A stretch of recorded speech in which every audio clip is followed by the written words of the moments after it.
ما كان محمد أبا أحد من رجالكم ولكن رسول الله وخاتم النبيين. الحمد لله والصلاة والسلام على رسول الله وعلى آله وصحبه ومن والاه. Assalamu alaikum wa rahmatullahi wa barakatuh. Àwọn ọmọ Ghulam Ahmad wọn ṣàlàyé ìbò àṣírí bàbá wọn wípé n tó fà tí bàbá òfin nífẹ̀ẹ́ síṣẹ́ rárá òun náà ni wípé ó rí pé bàbá wọn tẹ̀rì sínú ayé gẹ́gẹ́ bí yóò ṣe wà nínú tírà Siratul Masihil Maw'ud ti Bashiruddin Mahmud Ahmad, khalifa ẹlẹ́ẹ̀kejì fún ìjọ Ahmadiyya al-Muslihul Maw'ud gẹ́gẹ́ bí wọ́n ṣe máa ń pè. Ọmọ ìkejì tá ń pè ní Bashiru Ahmad òun náà ń pè ní Qamarul Anbiya. Ẹ̀gbọ́ Qamaru al-Anbiya. Ọmọ àkọ́kọ́ Bashiruddin Mahmud àwọn náà ń pè ní al-Muslihu al-Maw'ud. Àwọn ọmọ náà gbìyànjú púpọ̀ láti tún ojú bàbá wọn ṣe pé bàbá tẹ̀rì sínú ayé ló ń bá kiri débi pé bàbá Ghulam Ahmad kì í kírun dédé. Òun ló fà á tí Ghulam fi jìnnà sáyé pátápátá ní ti tiẹ̀. Èwo ló dánú méjèèjì nísìn? Kí lè àtọ̀rọ̀ fáyìlì amúrí madumum. Ìkíní kejì kò sí kan tó dà ń bẹ̀. Bàbá tẹ̀rì sínú ayé kò rí tọ́lọ́run rò kì í kírun dédé. Ọmọ ti tiẹ̀ òun lóhun ò tiẹ̀ níṣẹ́ kankan tó ń fẹ́ ṣe, òun fẹ́ gbaṣẹ́ sọ́fíìsì Ọlọ́run ni. Ọ̀dọ̀ Ọlọ́run lòun ti fẹ́ máa ṣiṣẹ́ kóun kó jọjọ kóun sì máa tún wọn jẹ àbí kíṣẹ́ wo ló wá lóun fẹ́ ṣe lẹ́yìn ìgbà yẹn. Ẹni tó jó òpa tó rún òpa báwo lè bí òṣè ní parú wọn kí àjókòó ti tẹ̀sùbá kó ní tẹ̀sùbá lòun ó jẹ. Ẹ̀rí wípé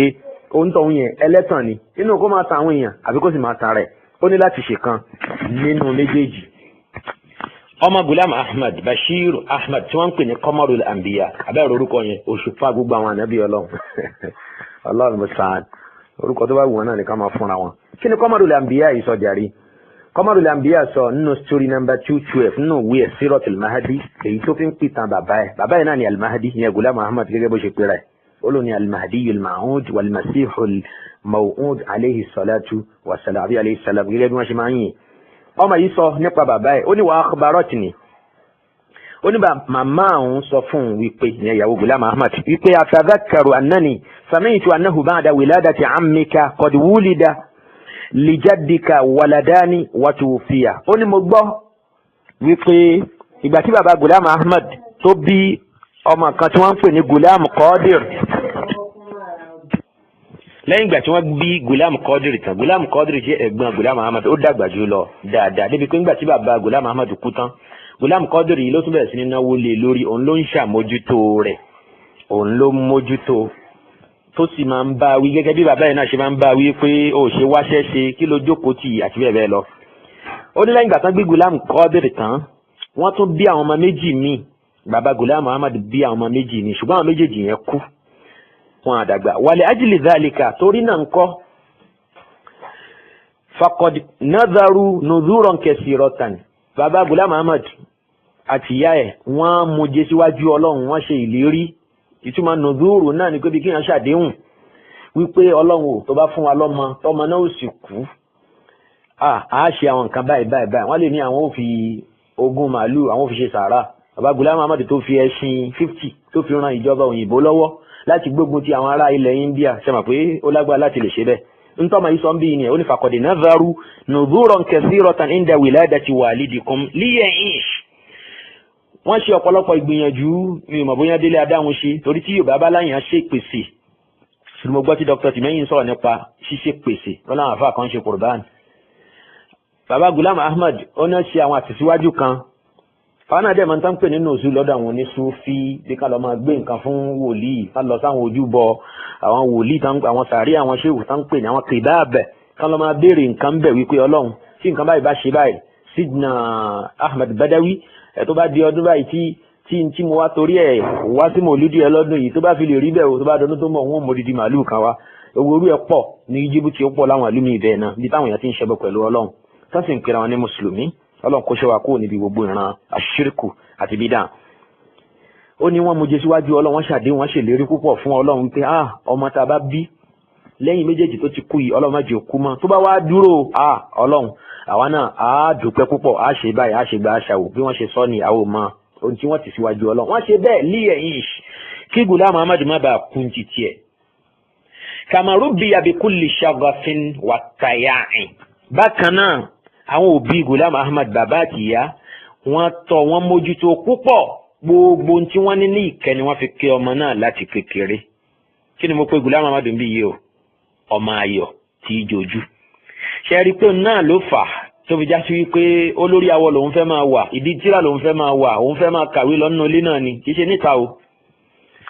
Òun fẹ́ máa kàwé lọ ni, òun ò fẹ́ ṣiṣẹ́ kankan kọjá kóun ṣáà máa ṣe kálúwà, kóun máa ṣe tẹ̀síwá àwọn ilé, kóun máa ṣe àzìkáàrù, ẹnu tóun fẹ́ ṣe tóun fẹ́ jẹ nìyẹn. Nítorí ó jẹ tóun mú bó ní ó ti wá, ẹ padà máa gbọ́ bí tí Ghulam sọ pé yóò ti wá.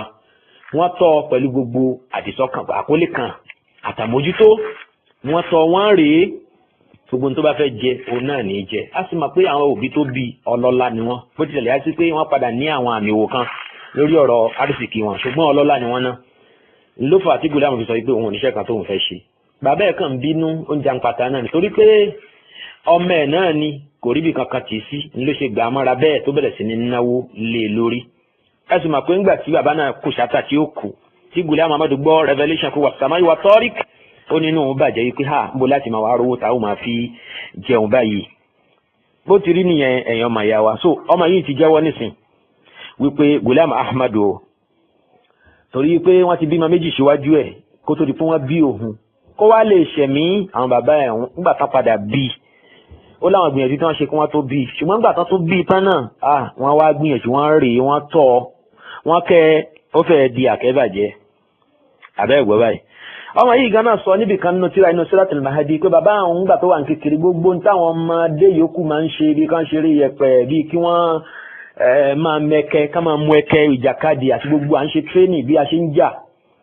Léyìí tó gbajúmọ̀ nílẹ̀ India, ẹ̀yin náà sì máa àwọn àwùjọ India, mo ti sọ fún yín náà késẹ̀tì díẹ̀ nínú àwọn irọ́ Ahmadiyya. Ipe Ghulam Ahmad sọ pé bàbá àwọn kan wà tó yẹ pé ó máa ń náà yẹn 1000 lẹ́ẹ̀kan náà. Ìjàgíṣà ni bàbá ńlá Ghulam Ahmad, àbíkẹ́ Jet Li. Ó ní táwọn èèyàn bá tó dojú ìbọn àbí bọ́ọ̀mù gbogbo ẹ̀kọ́ báyìí kò ní ràn eléyìí tó pọ̀, eléyìí tó ju Jet Li lọ, mi máa ń tẹ́ ẹ̀ bá fi wé. Ẹ padà sínú késẹ̀tì yẹn jàre tẹ́ bá fẹ́ gbọ́ ọ̀rọ̀ yẹn. N tó sọ ń bẹ̀ nìyẹn. So Ghulam Ahmad wọn lóhun ti tiẹ̀ gbogbo à ń ṣeré pa à ń jà à ń ṣe gbìyànjú yẹn, ọmọ ọlọ́lá ni. Silver spoon òun náà fi tọ́ láti kékeré, kò fara yí ìyà rárá. Ṣẹ́tìmárú ilé tó jáde, ṣẹ́tìmárú ayé tó jẹ láti kékeré, kò ṣiṣẹ́ kò dánṣẹ́ kan wò. Àfẹ́yí tó ṣe fọ́dún 4 lágídí, bó tún ṣe ṣiṣẹ́ náà àátún padà bọ̀ wá bẹ́ẹ̀ insha Allahu ta'ala. Báwo lọ̀rọ̀ ṣẹ́ náà ṣe jẹ́, báwo ló ṣe dé Sialkot. So ṣùgbọ́n tí wá nísìnyí pé ọmọ ayọ̀ tí jojú òun náà ni Ghulam Ahmad o, tó lójú ìyá lòun fẹ́ jẹ. Wọ́n ní kí ni ó jẹ, olójú ìyá òun lòun fẹ́ jẹ. Ṣe pé àkẹ́bàjẹ́ ni, wọ́n ti kẹ́, wọ́n ti bàjẹ́, ó ti rà, ó ti ṣẹ̀dẹ̀ láti kékeré. Ó rà ọyọ̀ ọ̀dìn yá àwọn èèyàn wa láti kékeré. Irú èèyàn tí àfá Ghulam Ahmad jẹ́ láti ilẹ̀ nìyẹn o, àkẹ́bàjẹ́ ni. Sórí wo lákàtán yìí, sórí nọ́mbà 212 nínú tíra Siratul Mahdi tí ọmọ Ghulam Ahmad Bashir Ahmad táǹpẹ̀ ní Qamarul Anbiya èyí tó kọ.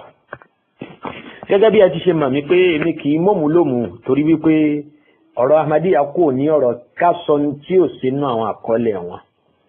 Eléyìí rẹ̀ kọjá ọ̀rọ̀ ẹni tí ó kàn lọ jí ọ̀rọ̀ àwọn èèyàn kan kà tó fi wá mọ kí ló ṣẹlẹ̀ gan. Àwọn tí mo kà, ìwé tí mo ń gbé láti bẹ̀rẹ̀ tí mo ń kà dé parí ni mo ti ń kóòtù ọ̀pọ̀lọpọ̀ tí mo ń kóòtù wọ̀nyí.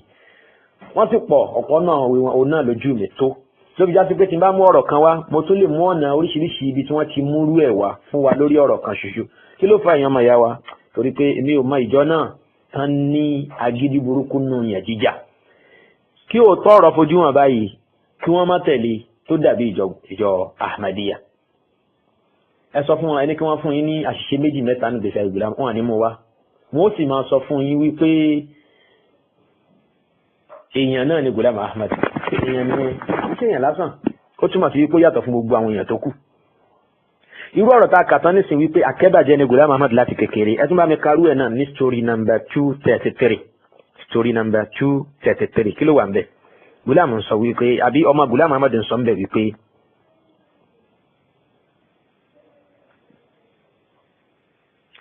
ó ló ṣẹlẹ̀ ńjọ́ kan wípé ó ní haddasatni walidati, ó ní ìyá òun ìyẹn ìyàwó Ghulam Ahmad ó sọ fún òun pé wa qalat, ó ní lam yakun ahadun fi bayti ammatika yuhibbu hadratahu illa walidatu Mirza Ali Shir. Ó nínú fámílì Ghulam Ahmad àti nídìílé maternal àbí paternal auntie ẹ̀ kan, ó ní kò sẹ́ni kankan tó nífẹ̀ẹ́ Ghulam Ahmad ń bẹ àyàfi ìyá Mirza Ali Shir nìkan,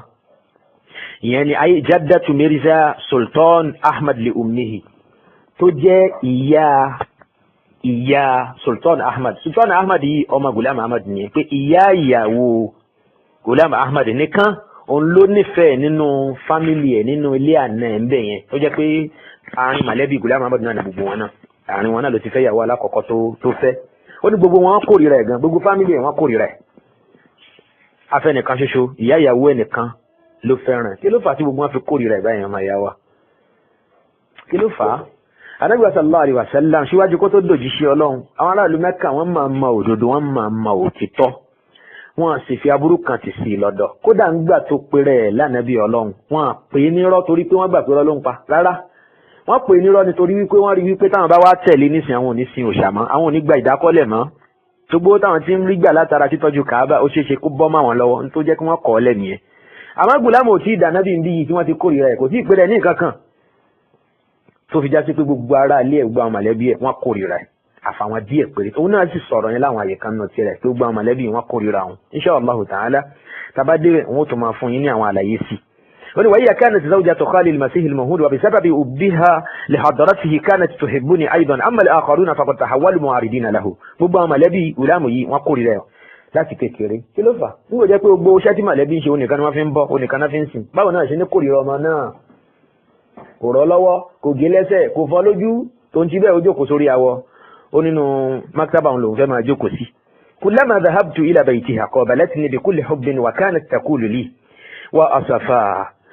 Ọmọ yìí sọ pé wo ìgbà tó ń bá lọ sí, ìyàwó Ghulam Ahmad sọ pé wo ìgbà tó ń bá lọ sílé arábìnrin tó nífẹ̀ẹ́ Ghulam Ahmad yẹn nínú àwọn mọ̀lẹ́bí ẹ̀ tó já sí fún un ló máa ń ṣe dáadáa sí Ghulam Ahmad nígbà táwọn mọ̀lẹ́bí yòókù kọ̀ sílẹ̀. Ìyàwó Ghulam sọ pé tó ń bá lọ sílé ìyá yẹn a máa wá sọ fún un wípé wa asafa, ó mà ṣe o, limadha ahulahi yad'una alayhi ay ala hadratihi. Kí ló fà á táwọn mọ̀lẹ́bí Ghulam Ahmad ṣe hétì Ghulam báyìí tó já sí pé wọ́n á tó máa ṣépè fún ni, wọ́n ti ẹ̀ nífẹ̀ẹ́ rárá. Wa limadha yusi'una ilayhi, kí ló tán ṣàìdá sí tí wọ́n kì í sọ̀rọ̀ ẹ̀ ní dáadáa. Laqad ruziqat bihi Jirak Bibi, Ọlọ́run máa fi ọmọ yìí ta ìyá ẹ̀ lọ́rẹ, ó fi Ghulam ta ìyá ẹ̀ lọ́rẹ. Orúkọ ìyá Ghulam lẹ́gbọ́n yẹn o, Jirak Bibi, Jirak Bibi. Tí Ghulam bá wá pẹ̀rẹ̀ ní Ibnu Maryama, ńbo ló gbà bá ìyá Ànábì Isa alayhi salatu wassalam, ńbo ló gbà bá tán. Ọ̀nà jìnnà síra wọn gidi gan. Ibnu Maryam ló ń pẹ̀rẹ̀, kódà ó tún pẹ̀rẹ̀ ní Maryam gan. Maryam bí báwo? Ọkùnrin á máa jẹ́ Maryam. Ghulam Ahmad lẹ́ni àkọ́kọ́ tó ń jẹ́ Maryam. Ó ní ìyá yẹn máa ń kábàámọ̀ pé kí ló fà á tí àwọn ará ilé Ghulam Ahmad tí wọ́n kórìíra rẹ̀ báyìí. Ṣé wọ́n gbàgbé pé Ọlọ́run fi ọmọ yìí ta ìyá ẹ̀ lọ́rẹ? Ó fi ta ìyá ẹ̀ lọ́rẹ ba'da nuzurin kathiratin, ba'da nuzurin kathiratin, lẹ́yìn ọ̀pọ̀lọpọ̀ ìgbìyànjú àti ìlérí àti móje síwájú Ọlọ́run tí àwọn òbí ẹ̀ ṣe, tí ìyá yẹn ṣe. Ìyá yẹn ó tẹ̀pọ̀ lọ́wọ́rú bóyá lọlé adáhùn ṣe, wallahu alam, àwọn ò mọ̀. Ntọ́ṣà ń sọ nìyẹn pé ìyá yẹn gbìyànjú ó rìn káàkiri, ó ṣọ̀nà bá dúà ó ṣe gbà kiri kí Ọlọ́run tó fi ọmọ náà ta lọ rẹ̀. Ṣé lọ́nà tán gbà bí Ghulam Ahmad rẹ̀ ní ìmọ̀ ìta àbá sọ ń bẹ̀, àmọ́ wò ní sọ ní tí ò ṣojú wa. Ṣùgbọ́n ìtàn tá à ń rí ní ìṣẹ̀lẹ̀ pé fún wa ní nǹkan kan, àbọ̀mọ̀ Yorùbá kọ́ ni wá ni. Tí wọ́n bá ń sọ wípé ìyá ìyàn ó dààmú pọ̀ kó tó rí ọmọ náà bí, nígbà òbí méjì wọ́n kú, ó tún wá dààmú kó tó bí ìkan yòókù, a ti mọ rú ọmọ náà nísìn. Bóyá òun ni wọ́n pè lábìkú ni o, àbí kẹ́ wọ́n di gbá fún ni kó má bàa tún padà ńgbà tí wọ́n bí òun náà, àbá fi nájú lápá fi nájú lẹ́sẹ̀ bí ṣe ṣẹlẹ̀ ńlẹ̀ Yorùbá. Èmi ò mọ̀ èyí tó jẹ́ ń bẹ̀, ó ti yé ẹ̀yin olùgbọ́ mi tẹ́ ẹ mọ̀rọ̀ gbọ́ tẹ̀sí nílàkà ìtumí lọ. Ó ní laqad ruziqat bihi Jirak Bibi ba'da nuzurin kathiratin wa rabbathu bi kulli mahabbatin wa badhli juhudin kabiratin. Ó ní arábìnrin náà ìyá Ghulam, Ọlọ́run fi ọmọ yìí ta lọ́rẹ lẹ́yìn ọ̀pọ̀lọpọ̀ wàhálà àti ìdààmúdàbò ni o, káwọn ọmọ tó ń bí tẹ́lẹ̀ tí wọ́n ń kú yẹn kélé yìí má bàa kú máa lọ́wọ́. Ó sì tọ́ ọmọ náà, ó tọ́, ó ṣe lẹ́yìn ijú ẹ̀, ó mójútó láti kékeré, ó gẹ̀ láti lẹ̀wà. Sọ́rí yìí náà bákan náà gẹ́gẹ́ bí a ṣe rí, a rí wípé òun náà fi hàn wá pé Ghulam Ahmad láti kékeré ló ti ya akẹ́bàjẹ́ ọmọ. Tó bá wá ń dàgbà tó lóun ò fẹ́ ṣẹ́ ṣe, a rí wípé kò jìnnà sóòótọ́, bó ti rí gan náà nìyẹn. Àwọn ọmọ ẹ̀ náà ló sì kọ gbogbo ìtàn tá à ń sọ yìí kalẹ̀. Story number 212 àti story number 233 nínú tírà Siratul Mahdi ti Bashiru Ahmad ọmọ Ghulam Ahmad. Ó dìdí kọ ìwé náà láti lè fi sọ ìtàgbésí ayé bàbá ẹ̀ àti ọmọ náà kú iṣẹ́, ó ṣe é pọ̀. Nígbà tá a ti mọ̀ wípé bí ẹni pàbí kú ni Ghulam Ahmad náà fẹ́ wáyé, nínú gbàgbọ́ Ghulam Ahmad ó túmọ̀ sí wípé irú títọ́ tí àwọn òbí ẹ̀ ó tọ́ yóò lágbára púpọ̀ gẹ́gẹ́ bí a ṣe gbọ́. òun ló fà tó fi já sí pé láti ilẹ̀ wá bàbá Ghulam Ahmad nínú àmójútó tó fún ọmọ náà òun náà ni pé ó ń gbà àwọn àfáà wá sílé fún láti wá máa kọ́ lẹ́kọ̀ọ́ nínú ilé. a ti sọ pé ọmọ ọlá ni irú wọn agbọ́dọ̀ lọ léèwé bí bàbá ẹ̀ ń gbà àwọn mọ̀álìmù wá fún láti máa wá kọ́ nínú ilé. níbo la ó ti rí yẹn kà? ẹ jẹ́ kí a wo díẹ̀ nínú àwọn àkọsílẹ̀ tí ọmọ Ghulam Ahmad kọ àbí tó ń gan fúnra ẹ̀ kọ nípa rẹ̀. ẹ jẹ́ ká wo Siratul Mahdi story number 129. Ghulam sọ pé ó ní bada'tu dirasati fi tufulati ala hadha an-nahwi. ó ní bí mo ṣe bẹ̀rẹ̀ ẹ̀kọ́ mi nìyẹn láti kékeré o. yẹn ni wípé bàbá mi ó ń kọ́ mi ó ń tọ́ mi ó ń rè mí.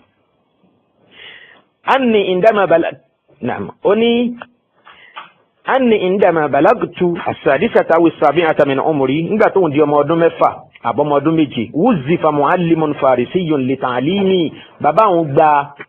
olùkọ́ kan tó já sí pé Persian ni láti máa wá kọ́ òun lẹ́kọ̀ọ́ nínú ilé fa'allamani qira'ata al-Qur'an al-Karim àfáàyàn ló kọ́ òun ní bí wọ́n ṣe ń ka al-Qur'an wa adadan min al-kutub al-farisiyya ó sì kọ́ òun ní àwọn tírà kan tí wọ́n kọ pẹ̀lú èdè farisi yẹn ni pé àwọn ẹ̀kọ́ èdè farisi àtàwọn òfin èdè farisi àfáàyàn fi kọ́ òun. wa kana ismu dhalika salihi fadlun ilahi wa kana ismu dhalika salihi fadlu ilahi olórúkọ àfáàyàn àfáà Persian yẹn tó ń kọ́ òun lẹ́kọ̀ọ́ tó kọ́ òun ní Kùránì kíkà àti ìmọ̀ èdè farisi òun náà ni fadlu ilahi lórúkọ ẹ̀. mo lérò pé à ń gbọ́ àwọn ọ̀rọ̀ wọ̀nyí ẹ jẹ́ ká dì í mú dáadáa. Ghulam ń júwe àwọn wo làfáà ẹ̀ àwọn wo ló kọ́ lẹ́kọ̀ọ́ fún wa níbí a ó padà nílò ọ̀rọ̀ yẹn tó bá ṣe díẹ̀ sí. falamma asbahtu ibna 10 sinin ìgbà tó ń dọmọ ọdún mẹ́wàá takriban tó ń fẹ́ pé ọmọ ọdún mẹ́wàá ó jìnnà li tarbiyati ustadun fi lugati al-arabiyya ó ní wọ́n gba àfáà kan tó nímọ̀ nípa èdè lárúbáwá láti máa wá kọ́ òun nílé. bí Ghulam Ahmad ṣe pè ní ustazun àbí níbi kan ó pè ní alimun fadilun fi lugati al-arabiyya onímọ̀ kan tó nímọ̀ nípa èdè lárúbáwá dáadáa. wasmuhu Fadlu Ahmad orúkọ títí ẹ̀ ní Fadlu Ahmad. وأعتقد أن دراستي هذه لما كانت بذرة ابتدائية لفضل الله سبحانه وتعالى لذلك كان فضل هو الاسم الأول للأستاذين المذكورين. ó ní torí pé ẹ̀kọ́ tó ń kọ́ yẹn lẹ́kọ̀ọ́ ìpìlẹ̀ tó ń kọ́ primary education tó ń ní torí pé àánú Ọlọ́run ní fún un kóun rí ẹ̀kọ́ yẹn kọ́ bó ń ṣe kọ́ yẹn ló fà tó fi já sí pé orúkọ ẹni àkọ́kọ́ náà àwọn àfa àwọn òun náà ní Fadlu abẹ́rí bákan náà ẹnì kejì náà orúkọ títí ẹ̀ náà ní Fadlu ìyẹn ni pé Fadlu ló jẹ́ fún un látọ̀dọ̀ Allah subhanahu wa ta'ala fáfá yẹn bá ti ń jẹ́ Fadlu báyìí a jẹ́ pé gbogbo ẹ̀kọ́ tó ń kọ́ Fadlu láyìí náà ní ẹ̀kọ́ yẹn abẹ́rí báyìí Allahul musta'an. Ghulam tẹ̀síwájú ó ní falimawulawi Fadlu Ahmad ó ní ṣe rí àfà kan pè ní Fadlu Ahmad kan náà àwọn tíṣà wọn yẹn alladhi kana mutadayyinan wa shaykhan jalilan ó ló jẹ́ nìkan tó lẹ́sìn púpọ̀ ó sì jẹ́ àfà àgbà ni ó ní mímọ̀ púpọ̀ ẹlẹ́kọ̀ọ́ ni onímọ̀ ni olùbẹ̀rù Ọlọ́run òun náà ní í ṣe. ẹ jẹ́ ká máa wo àwọn ìròyìn yẹn dáadáa o a máa nídìí ẹ̀ láìpẹ́ nísìnyí o máa padà ká nǹkan míì tí ẹ fi gbọ́ ìtumọ̀ tí Bashir Ahmad ń sọ bí iye dáadáa. ó ló jẹ́ nìkan tó jẹ́yàn ńlá ẹlẹ́kọ̀ọ́ ni onímọ̀ ni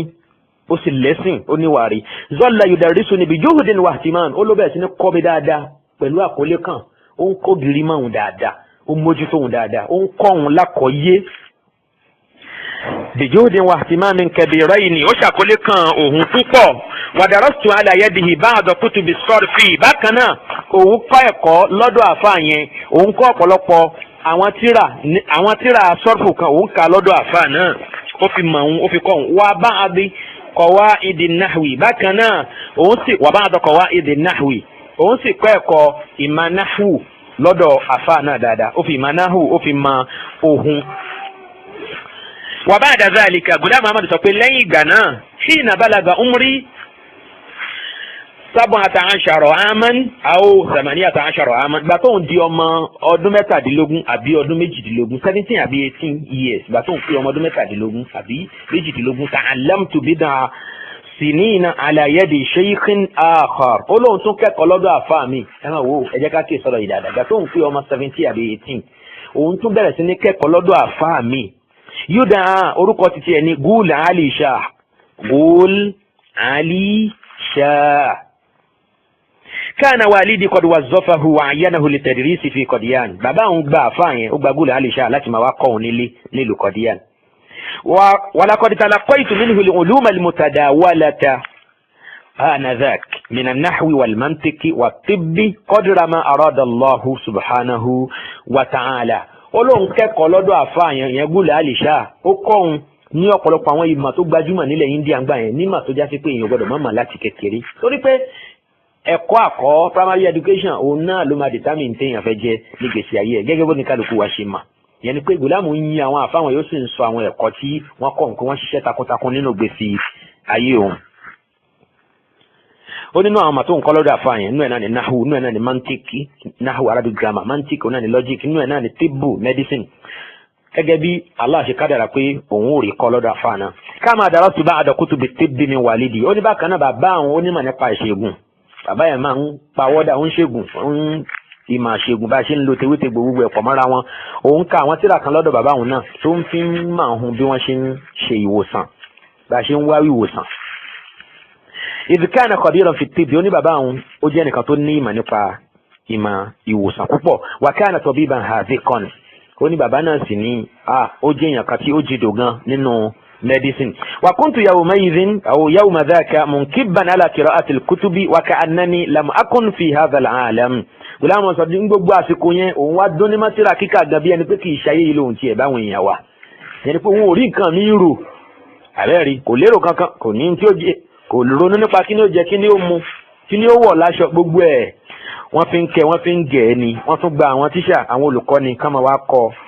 nínú ilé. mo ti ka díẹ̀ fún wa níbi tí mo ka ọ̀rọ̀ dí ìdé tẹ́lẹ̀ ẹ má wulẹ̀ jẹ́ kí n tẹ̀síwájú ní abala yẹn. ohun tí Bashiru Ahmad ọmọ Ghulam Ahmad Qamarul Anbiya ohun tó sọ nípa bàbá ẹ̀rẹ́ o nínú tírà Siratul Mahdi nínú story number 129. bákan náà tí a bá lọ sínú tírà As-Siratul Mutahhara tí Mustapha Sabit kọ tírà As-Siratul Mutahhara under topic kan tó pè ní Maulidu al-Batal ìyẹn pé bí wọ́n ti bí akọni náà bíbí ọkùnrin mẹ́ta náà tí í ṣe Ghulam Ahmad. Al-Mu'arrikh al-Misri ara Masari ni arákùnrin náà àwọn Masari ni wọ́n pè ní Mustapha Sabit ń lókọ̀ ìtàn náà tírà náà tóbi wọ́n pè ní As-Siratul Mutahhara. tẹ́ bá wo topic Maulidu al-Batal òun náà fún àwọn ọ̀rọ̀ tá a sọ yìí ń bẹ̀ ó sọ̀rọ̀ nípa àwọn tó kọ́ Ghulam Ahmad lẹ́kọ̀ọ́ ó sì ròyìn wọn pé èèyàn rẹ̀ ni wọ́n jẹ́. mo tún tajú kan rí ìtàn míì nínú tírà Siratul Mahdi tí mo kà tán lẹ́ẹ̀kan yẹn kí n tó jáde kúrò ńbẹ̀ ẹ lọ sí story number 253 Bashiru Ahmad ń sọ ńbẹ̀ wọ́n tún bá wa sọ̀rọ̀ nípa àwọn àfáà Ghulam Ahmad ta ni wọ́n ṣe. ó ní aqulu kataba Sheikh Yaqub Ali al-Irfani ẹnìkan náà àwọn àfáà Ahmadiyya tó ń pè ní Yaqub Ali al-Irfani ó ló kọ sínú tírà ìpè tírà tó fi sọ̀tàn nípa Ghulam Ahmad. kana al-Mawlawi Fadlu Ilahi min sukani Qadian ó ní ìkan náà àfáà Ghulam Ahmad tó ń pè ní Fadlu Ilahi yẹn ó ní inú àwọn ọmọ ará Qadian náà ni wa kana Hanafiyya al-madhhabi mazhabi Abu Hanifa òun náà ló ń tẹ̀lé ń tiẹ̀. amma al-Mawlawi Fadlu Ahmad ṣùgbọ́n rí àfáà tó ń pè ní Fadlu Ahmad ń tiẹ̀ tó jẹ́ kan náà àfáà Ghulam Ahmad fa kana min sukani Firuzwalla ó nínú àwọn aráàlú Firuzwalla ló ń tiẹ̀ fi muhafazati Gajranwalla tó wá láti state tí wọ́n ń pè ní Gajranwalla àbí Gajranwalla gẹ́gẹ́ bí wọ́n ṣe pè gẹ́gẹ́ bí wọ́n ṣe kọ́ síbẹ̀ mo lè má rí pè tó àwọn orúkọ àjòjì yẹn ni. wa kana yantami ila fiqhi ahli al-hadith wa kana yantami ila fi'ati ahli al-hadith afa kejì tán pè ní Fadlu Ahmad ntitiẹ afa alákọ̀ọ́kọ́ a ní mazhabi Abu Hanifa Hanafi nìyẹn ni pé nínú àwọn mùsùlùmí náà ni. afa kejì wọ́n ní mazhabu titiẹ nínú àwọn ahli al-hadith àwọn al-sunna nílẹ̀ India gbà yẹn òun ni òun ṣe ń titiẹ. wa huwa walidul Mawlawi Mubarak Ali al-Kuti òun ni bàbá tó bí ẹni tán pè ní afa Mubarak Ali al-Kuti alladhi baya ala yadi al-Masih al-Maw'ud tó náà padà wá di ọmọlẹ́yìn Ghulam Ahmad nígbà tó padà yá walakinahu injarafa ma'a tayyar al-fitnati ba'da wafati al-khalifati al-awwal ṣùgbọ́n nígbà tó padà yá ọmọ àfa Fadlu Ahmad yẹn tán ní ó ṣe bẹ́yìn àfọ Ghulam Ahmad ó tẹ̀lé Ghulam Ahmad nígbà tó padà yá sí Ghulam kúrò láyé wọn lòun náà padà ya ó yapa yẹn kó lọ join al-Jama'atul Ahmadiyyatul Lahoriyya tí Muhammad Ali jẹ́ olórí wọn. àwọn yẹn ní ìjọ Ahmadiyya Qadiani tán pè ní al-Jama'atul Islamiyyatul Ahmadiyya ń pè ní Tayyarul Fitna àbí Jama'atul Fitna ìyẹn àwọn Ahmadiyya ti Lahore torí pé ìjọ Ahmadiyya wọn pín sí ọ̀nà méjì ní kété kò pẹ́ tí Ghulam Ahmad kú tán tapájú lọ ń gbà tí Bashiruddin Mahmud Ahmad ọmọ Ghulam Ahmad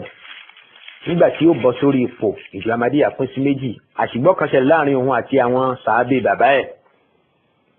tí ó dá wàhálà lẹ̀ sílẹ̀ gan ló jẹ́ ká pín sí méjì. ìjọ Ahmadiyya Jama'atul Khilafa wọ́n máa ń pe àwọn ọmọlẹ́yìn Ghulam Ahmad ní Tayyarul Fitna. náà amali ustaz salisu ẹ̀rí àfa kẹta nínú àwọn tí wọ́n kọ́ Ghulam Ahmad lẹ́kọ̀ọ́ orúkọ ti tiẹ̀ ní fahuwa al-Mawlawiyu Gul Ali Shah òun láti sọ̀rọ̀ ẹlẹ́ẹ̀kan yẹn orúkọ tiẹ̀ ní Gul Ali Shah wọ́n ní Gul Ali Shah tiẹ̀ wa kana min sukani Batola nínú àwọn aráàlú Batola lòun ti tiẹ̀ min sukani Batola nínú àwọn ará ìlú tí wọ́n ń pè ní Batola òun lòun ti wá ti tiẹ̀ wa kana min al-mutashayyi'in ṣùgbọ́n o wọ́n ní àfa Gul Ali Shah yìí ti tiẹ̀ ṣíyàn ni o ṣíyìn ni nínú àwọn ṣíyàn ni òun ò sínú àwọn alùsùnnati wal jamaa kò sí sínú àwọn ahnafu àwọn méjèèjì tá a wí yẹn ó wà náà tó gbajúmọ̀ nílẹ̀ India ń gbà yẹn ahnaf àtàwọn ahlul hadith ìjọ ọ̀tọ̀ọ̀tọ̀ tó tóbi jù nílẹ̀ India nínú wọn náà ni àwọn Deobanjiyuna náà wà ṣùgbọ́n àfa kẹta yìí tiẹ̀ wọ́n ní ṣíyìn òun ni òun mo lérò pé a ti rí gbọ́ yé nísìn àwọn tán kọ́ Ghulam Ahmad lẹ́kọ̀ọ́ wọ́n ló ní mímọ̀ ni wọ́n ẹlẹ́kọ̀ọ́ ni wọ́n ẹlẹ́sìn ni wọ́n ṣùgbọ́n tó ń ti bẹ́ẹ̀ náà orí pa àfa oníṣẹ́ aláìṣẹ́kù nù gbèsè ayé ọmọ kéwú bó ti wù kí ọmọ náà lè rọgbọ́n dá sọ̀rọ̀ ààrẹ tó ìdí nìyẹn tó fi ṣe pàtàkì kí á wá àwọn ẹni rere tí ó kọ́ àwọn ọmọ wa lẹ́kọ̀ọ́ kí á ṣẹ̀ṣẹ̀ àwọn olùkọ́ fún wọn carefully kí àwọn ọmọ wa kí wọ́n má bàa mú ìwàkiwà lọ́dọ̀ àwọn olùkọ́ tí ò dáa tí wọ́n bá ń kọ́ wọn nígbà tí àbá bá wọn ṣẹ̀ṣà ètò dáa nínú àwọn olùkọ́. nínú tíra Siratul Masih al-Maw'ud tí Bashiruddin Mahmud Ahmad kọ orúkọ méjèèjì mọ̀ ń pè mí ò fẹ́ ká gbé síra wọn khalifa ẹlẹ́kejì jọ Ahmadiyya ló ń jẹ́ Bashiruddin Mahmud Ahmad òun náà máa bá wa sọ̀rọ̀ nípa ẹ̀kọ́ tí Ghulam Ahmad kọ́ yẹn ni pé báwo ni wọ́n ṣe rèé láti kékeré ní page 14 nínú tíra yẹn Siratul Masih al-Maw'ud ẹ̀rí àkọlé tó kọ pé zamanu talakihi at-ta'lim al-ibtida'i zamanu talakihi at-ta'lim al-ibtida'i bí Ghulam Ahmad ṣe kẹ́kọ̀ọ́ ìpìlẹ̀ báwo ni primary education ẹ̀ ṣe lọ ó sọ̀rọ̀ nípa bó ṣe kẹ́kọ̀ọ́ ó ṣe àwọn àlàyé oríṣiríṣi ní page 14 yẹn gẹ́gẹ́ bí Ghulam Ahmad náà ṣe sọ wípé òun kẹ́kọ̀ọ́ nahu lọ́wọ́ àfáà báyìí òun kẹ́kọ̀ọ́ sọ́rfù òun kẹ́kọ̀ọ́ èdè lárúbáwá òun kẹ́kọ̀ọ́ èdè farisi òun kẹ́kọ̀ọ́ ìmọ̀ tíbù àti bẹ́ẹ̀ bẹ́ẹ̀ lọ. ìgbà tó tún wá yá ọmọ yìí tẹ̀síwájú ní page 15 ó ní àmáwọn àfáà tí wọ́n kọ́ Ghulam Ahmad lẹ́kọ̀ọ́ yẹn o. lẹ́yìn ìgbà tá a ti gbọ́ bí Bashir Ahmad ṣe ròyìn àwọn àfáà tí Ghulam Ahmad tó kẹ́kọ̀ọ́ lọ́dọ̀ wọn àti ipa tí wọ́n kó nù gbèsè ayé ẹ̀. Bashiruddin Mahmud Ahmad òun náà sọ àwọn ọ̀rọ̀ yẹn ní page 14 nínú Siratul Masih al-Maw'ud ìgbà tó wá dé page 15 kí ló sọ. ó ṣe lè já sí pé ìròyìn tiẹ̀ kì í ṣe ìròyìn ẹ̀kúnrẹ́rẹ́ gẹ́gẹ́ bí Bashir Ahmad ṣe mú àwọn ìròyìn yẹn wá. ní page 15 ó ní illa annahu la yusawi shay'an ó ní wàtàlímù lókè péjì yẹn gangan wàtàlímù alladhi talaqahu ala yadi ahulahi al-asatizati kana yu'addu fi dhalika al-'asri ta'liman 'aliyan ó láwọn ẹ̀kọ́ tí Ghulam Ahmad kọ́ lọ́dọ̀ àwọn àfa àwọn yìí àwọn àfa àfẹ́tẹ̀ẹ̀ta àwọn yìí ó ní nígbà yẹn ẹni bá fún ọmọ ẹ̀ nírú ẹ̀kọ́ tí bàbá ẹ̀ fún onítọ̀hún yẹn ó ti gbìyànjú ẹ̀kọ́ tó kọ́ kìí ṣe gbáwàsá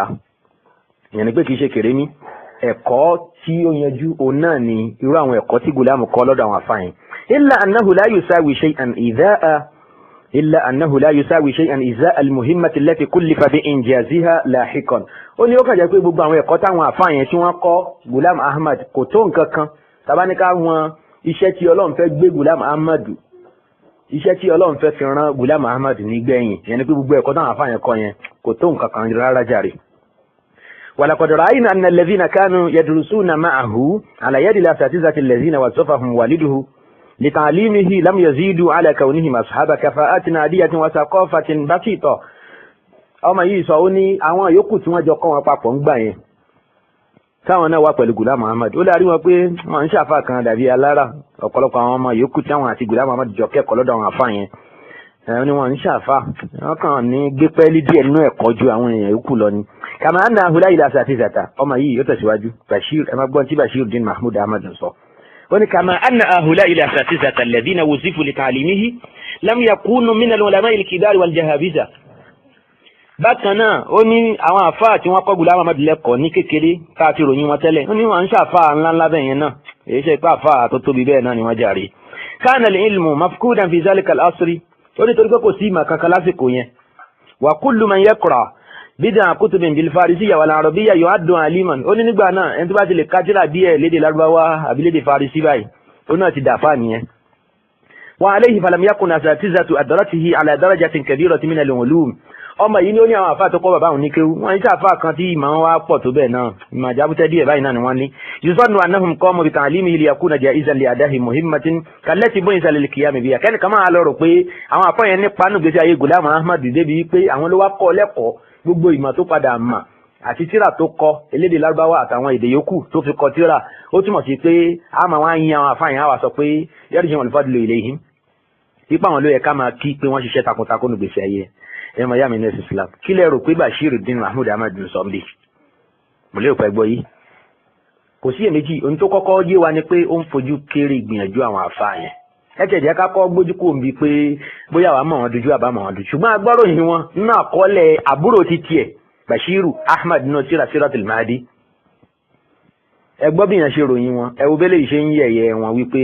àwọn àfáàyàn náà nímọ̀ kan tó bẹ́ẹ̀ náà gan kí àwa lè sọ pé àwọn ló wá kọ́ Ghulam Muhammad lẹ́kọ̀ọ́ gbogbo tó padà wá gbéṣe nígbèsí ayé ẹ̀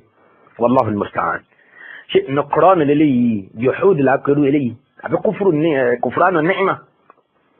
èyí báyìí pé ṣíṣà ìmúre pẹ̀lú ẹni tó ṣe ní lóore kí ló dé tí Bashiruddin Mahmud Ahmad kí ló tó ń yẹ̀yẹ́ àwọn àfa bàbá ẹ̀ tí bàbá gan ò sọ̀rọ̀ wọn láìda ní òdiwọ̀n nǹkan tá a kà jáde lẹ́ẹ̀kan kílé tó ń fẹnu àbùkù kan wọn pé àwọn kọ́ ló jẹ́ kí Ghulam Muhammad di onímọ̀ ńlá àwọn kọ́ ló jẹ́ kó láǹfààní àti pọ̀pọ̀lọpọ̀ tíra. لكنه استفاد والله المستعان لكنه استفاد منهم بحيث أخذ يقرأ الكتب الفارسية والعربية وبدأ يتكلم الفارسية بطلاقة والعربية أقل منها قليلا. يعني أنه àǹfààní tí Ghulam Muhammad ṣe lára àwọn àfáà yẹn ni pé wọ́n kọ́ ní àwọn mabadiu àwọn basics nínú ìmọ̀ èdè Farisi débi pé ó lè dá nǹkan kà lédè Farisi ó sì lè dá nǹkan kà lédè Lárúbáwá díẹ̀díẹ̀ ó náà sì ń sọ Farisi ó sì ń sọ èdè Lárúbáwá díẹ̀díẹ̀ báyìí náà kò jù bẹ́ẹ̀ náà lọ. ولم يتلقى عليه السلام تعليما أكثر من ذلك ó ní Ghulam Muhammad ò gba ìmọ̀ kankan níbi kankan kọjá ẹnu ọbẹ̀ yìí tó kọ́ títí tó fi wọ age of 17 àbí 18 ẹ má gbàgbé ìgbà tí Ghulam Ali Shah bẹ̀rẹ̀ sí ní kọ́ nítorí sọ fún wa ni pé age òun wà ní ọjọ́ orí òun wà ní 17 àbí 18 gbà yẹn ọdún mélòó wá ní Ghulam Ali Shah fi kọ́ lẹ́kọ̀ọ́ àmà ṣùgbọ́n sọ fún wa pé ńgbà tí òun di ọmọ 17 àbí 18 years ni Ghulam Ali Shah bẹ̀rẹ̀ sí ní kọ́ òun ẹ wà ọmọ yìí bí wọ́n ṣe ń fọwọ́ aago sẹ́yìn kí ló fà á tẹ́ fi rí pọ́n sọ tí wọ́n sọ yìí ó ní torí náà kọ́ Ghulam Muhammad kẹ́kọ̀ọ́ lọ́dọ̀ ẹnì kankan walam yatalaqqa alayhi salam تعليما أكثر من ذلك بل لم يتلقى تعليما دينيا على يد أي أستاذ قط ó ní bẹ́ẹ̀ sì ni kò kẹ́kọ̀ọ́ ẹ̀sìn rárá lọ́dọ̀ àfáà kankan náà gbogbo àwọn àfáà tí wọ́n kọ́ eléyìí tí ẹ̀ tún sọ ju tí à ń sọ tẹ́lẹ̀ lọ kí ni Bashiruddin Mahmud Ahmad sọ ó ní gbogbo ẹ̀kọ́ tí Ghulam Muhammad kọ́ lọ́dọ̀ àwọn èèyàn kò dípá kà kọ́ ní díẹ̀ díẹ̀ nú èdè Lárúbáwá lọ kì í ṣe pé wọ́n kọ́ lẹ́kọ̀ọ́ kan wọ́n kọ́ ní ìmọ̀ ẹ̀sìn ìjìnlẹ̀ ẹ̀sìn tafsiri ìmọ̀ Kùránì kì í ṣe pé bẹ́ẹ̀ náà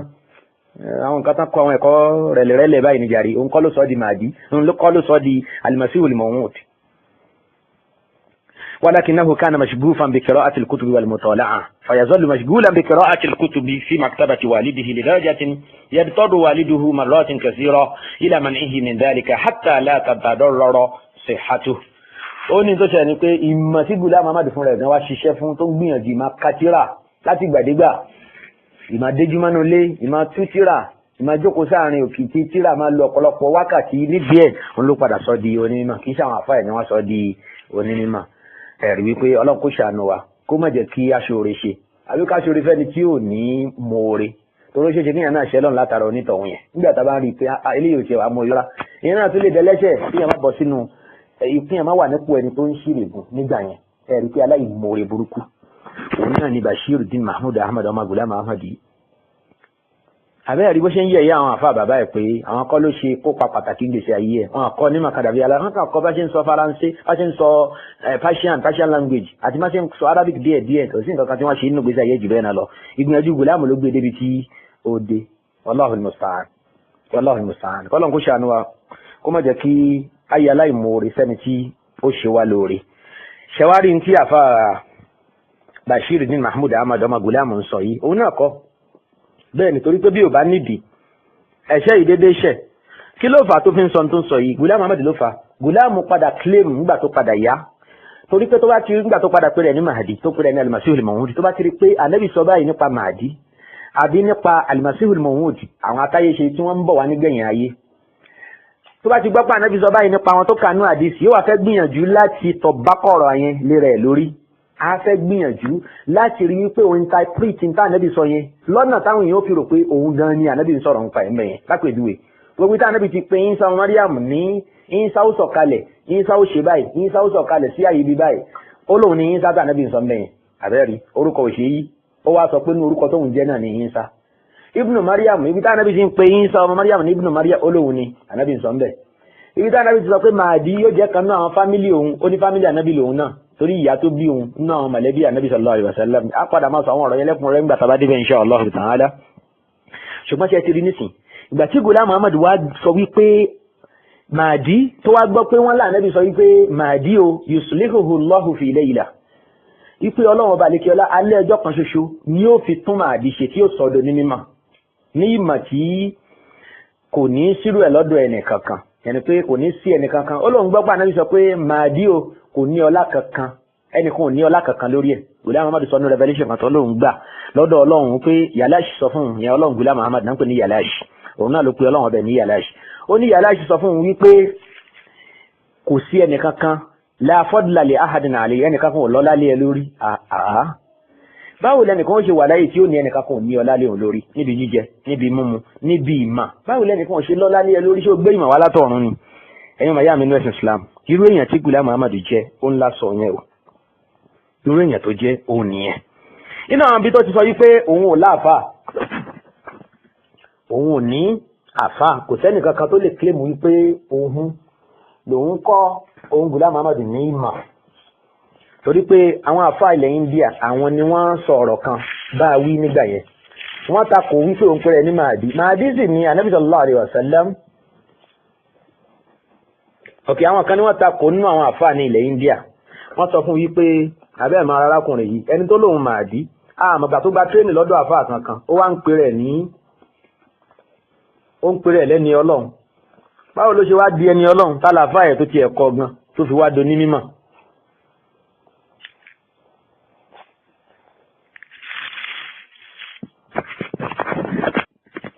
ó láwọn àfà kan fi búhùn wípé nílẹ̀ India wọ́n fi bú Ghulam Ahmad wípé kò láàfà tó tẹ̀lé báwo ló ṣe wá di wòlíì Ọlọ́run wípé èèyàn ò lè dẹni Ọlọ́run àfi tó bá tẹ̀lé ṣéhù kan tí yẹn wá mú un rìn lọ sínú ilé Ọlọ́run báwọn ní Sufi ṣe máa ń sọ Ghulam Ahmad wá sọ fún wa pé ní page 256 nínú tíra Mir'atu Kamalatil Islam ó ní ya hasratan alayhim ó ní ó ṣe fún àwọn afọ́ọ̀ṣì yẹn ala ya'lamuna anna al-Masiha yanzilu minas sama'i bi jami'i ulumihi wa la ya'khudhu shay'an min al-ardi ma lahum la yash'urun Ghulam sọ wípé kí ló ń ṣe àwọn àfáàyàn ṣé wọn gbọ́ pé Ànábì ti sọ ni pé Mahdi o yóò sọ̀kalẹ̀ láti sánmà ní pẹ̀lú gbogbo ìmọ̀ rẹ̀ gbogbo ìmọ̀ ẹ̀ yóò gbé sọ̀kalẹ̀ láti sánmà Mahdi sọ̀kalẹ̀ láti sánmà Ìsá ni wọ́n ní sọ̀kalẹ̀ láti sánmà ṣùgbọ́n ẹ̀yà kẹjẹ́ ká fọ̀rọ̀ yẹn sílẹ̀ jàre torí pé tó ń tọ́ láti sọ ń bì ní pé Ìsá náà ni Mahdi mal Mahdiyu illa Ìsá wa mal Mahdiyu illa Ìsá àdìsí ò lẹ́sẹ̀ ńlẹ̀ yẹn so Ghulam sọ wípé ṣé wọn mọ̀ ní pé Mahdi Ànábì ti sọ pé kò ní gba ìmọ̀ kankan lọ́dọ̀ ẹ̀dá kan lórílẹ̀ yìí ó dà Ghulam dẹ́n try láti sọ fún wa pé òní Mahdi mẹ́yìn ṣé wọn ò gba ìmọ̀ kankan lọ́dọ̀ ẹni kankan ṣé ọ̀rọ̀ yẹn clear sí wa ní sẹ́yìn ọmọ ìyàwó nurse Islam mo sọ pé àwọn irọ́ kéékèèké kọ́ ni Ghulam máa ń pa àwọn irọ́ tó wà expensive gan irọ́ olówó iyebíye irọ́ olówó ńlá tó yẹ pé táwọn fún yẹn professorship ní ó yẹ kí wọ́n pè kán dá lọ́la pé ìwọ ni Amirul Kadhabin wallahu musta'an ó lànàbì ní òun ò ní gba ìmọ̀ kankan lọ́dọ̀ ẹnì kankan lórílẹ̀ yìí. ṣé Gùlámù ò gba ìmọ̀ kankan lórílẹ̀? Ahmadiyya dẹ̀ ń jiyàn lórí ẹ̀. ó gbà tá bá mú ọ̀rọ̀ yìí wá fún ẹ mọ́ kí ni wọ́n ń sọ. wọ́n ní àwọn afáàní wọn kọ́ ní ìmọ̀ kankan ìgbùmọ̀ tán kọ́ wọ́n kàn kọ́ ní èdè Lárúbáwá díẹ̀ àti Fárísì díẹ̀. adúrúgbìn àti tí bàbá ẹ̀ ṣe láti bí ọmọdún bíi 4, 5, 6 títí wọ bí ọmọ 20 ọdún ẹ̀ sì bẹ̀rù Ọlọ́run yìí jàmá yìí. ó yẹ kẹ́ bẹ̀rù Allah. ẹ wá da gbogbo gbìyànjú bàbá yẹn nù because gbogbo gbìyànjú bàbá tó bí Ghulam Ahmad ẹ dànù gbogbo ìnáwó náírà ẹ lórí kọ́mọ ẹ lè jẹ èèyàn kó lè kẹ́kọ̀ọ́ ẹ dànù. iṣẹ́ àwọn àfáà yẹn gan náà gan ẹ tó ṣàìmoore pẹ̀lú wọn wípé wọn láǹfààní kan dàbí alára tí wọ́n ṣe fún Ghulam Ahmad. àwọn kọ́ ló kọ́ nímọ̀ tó fi padà wá di tó dì lọ́jọ́ iwájú. kódà kó jẹ́ pé abc lásán lolùkọ́ kan kọ́ ni nílé ẹ̀kọ́. ǹjọ́ dáa kéèyàn ta dànù kéèyàn ní lágbájá kò ní ọlá kan lórí mi. asa kufranu ni'ma wa man lam yashkuri an-nasa lam yashkuri Allah. ẹni tó fojú kéré oore tẹ́ẹ̀dẹ́ ènìyàn ṣe fún. kí ni a fẹ́ sọ nípa oore tí Allah subhanahu wa ta'ala ṣe fún nítọ̀hún yẹn? Ọlọ́run kó ṣàánú wa kó má ṣe wá ní aláìmoore. irú ọ̀rọ̀ tí mo kà tán yìí náà pé Gùlámù sọ pé òun ni Mahdi òun ò sì gba ìmọ̀ kankan lọ́dọ̀ ẹ̀dá ènìyàn. ẹ wo tata tí ń kàbọ̀ tẹ́lẹ̀ ẹ wo tó ń sọ ń bì. ẹ ó tún rí i ka insha Allah ta'ala tí ẹ bá lọ sínú tírà 40 ẹ wo bí footnote ẹ bẹ́ẹ̀ ẹ rí kà ń bẹ́ẹ̀. bákan náà ẹ wo page 23 àti page 24 ó sọ ń bẹ̀ pé Mahdi ò kò ní gba ìmọ̀ kankan lọ́dọ̀ àwọn ẹ̀dá èèyàn. so Ghulam Ahmad Juzbar ó padà ń claim wípé òun ò gba ìmọ̀ kankan lọ́dọ̀ ẹnì kankan látara pé ó ti yí aláìmoore burúkú. bólẹ̀ ti rí 40 page 20 page 23 page 24. bákan náà Mir'atu Kamalatil Islam nísàlẹ̀ pátápátá page 255 títí dé ìbẹ̀rẹ̀ page 256. bákan náà ìwé The Essence of Islam volume 4 page 52. ó lá Ànábì sallallahu alaihi wasallam nìkan làáfà hùn nínú tírà Mir'atu Kamalatil Islam page 314.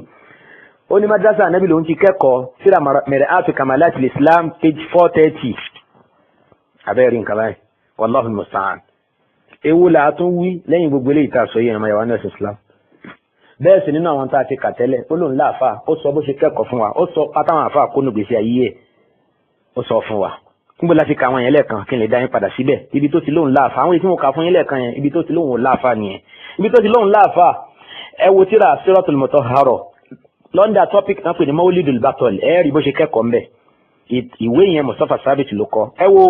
ìwé ọmọ Ghulam Ahmad tó ń pè ní Bashir Ahmad ìwé Siratul Mahdi story number 129 àti story number 253. bákan náà ìwé Siratul Masih al-Maw'ud ẹ wo page 14 bẹ́ẹ̀ kẹ́ka títí dé page 15 àti 16 náà.